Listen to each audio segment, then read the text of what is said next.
All right, good Thursday afternoon. After some morning clouds, they've cleared out and given way to some sunshine, but very cool out there. I'm sure it's the first thing you notice heading out for lunch within this noon hour. Well, despite all the sunshine, we're in the 50s still out there. In fact, here's the current reading in Norfolk International, 58 degrees, coming in a good 10 degrees below our average high for this time of the year. Also, that dew point, mighty low. 41 degrees, and winds right now currently calm, but they are coming in out of the north and west at a pretty good clip. Some gusts upwards of 15 to 20 miles per hour out there. 56 in Gloucester, it's 59 in Chesapeake, 56 now in Hosky, 63 Williamsburg, 59 Elizabeth City, 58 at the beach, up to Wachapreague, and 57 right now in Hampton. Look at some recent gusts upwards of 15, 20, even nearly 25 miles per hour at Naval Station, Norfolk so far this afternoon. That's adding a little bit of a bite to the air out there. You go a little bit farther south, nearly 30-mile-an-hour gusts recently out in Elizabeth City. So here's how things look for the rest of the day today. It'll be the coolest day of the week. Not going to last long. Tomorrow, we're right back up to around 70, but tonight will be the coldest we've been in quite some time. Patchy frost, certainly a possibility, well inland and away from the warmer influence of the waters.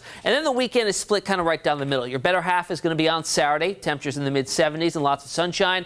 Not so much on Sunday. Looking like rain builds on in and also some cooler temperatures. Right now, we have high pressure positioned to our south and west, and that's driving those winds in out of the west to northwest, keeping things a little bit chilly today. But eventually that wind shifts around and brings in some warmer air by tomorrow and certainly by Saturday. So here's how it looks for the rest of the day today. Maybe warming up a few more degrees from where we currently sit. Then tonight, those winds die down. Skies are clear.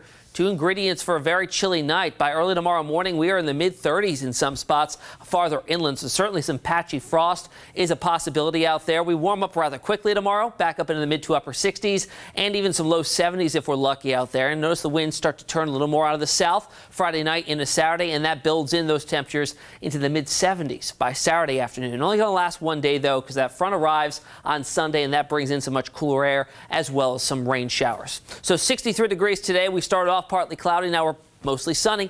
Coolest day of the week. West winds 10 to 15 or so. 44 tonight. Inland, though, we'll find a lot of 30s. And then the weekend split down the middle. 75, sunny and warm on your Saturday, but into Sunday we cool down a bit. And we also bring in some rain likely and even some isolated thunderstorms. There's a quick look at your 7-day forecast. By the other side of the weekend, we have some lingering showers, but by the time we get to Halloween, should be pretty good. And if we're talking about the Halloween trick-or-treating forecast, with our dancing Frankenstein, we got temperatures in the 50s, and right now it looks mainly clear, guys. Weather shouldn't be too much of an issue. I'm not distracted at all. No? Is that the electric slide? Someone. I'm not sure it's the what Running Man. The Running Man. Oh, That's what it is. Oh, okay. Yeah, the Running Man. Yeah. I don't know. Could be. The problem is, by the time we get to Halloween, we will already trick-or-treated about 5 times with all the events leading up to it. So. Oh boy. Thank All you, right. Tim. So.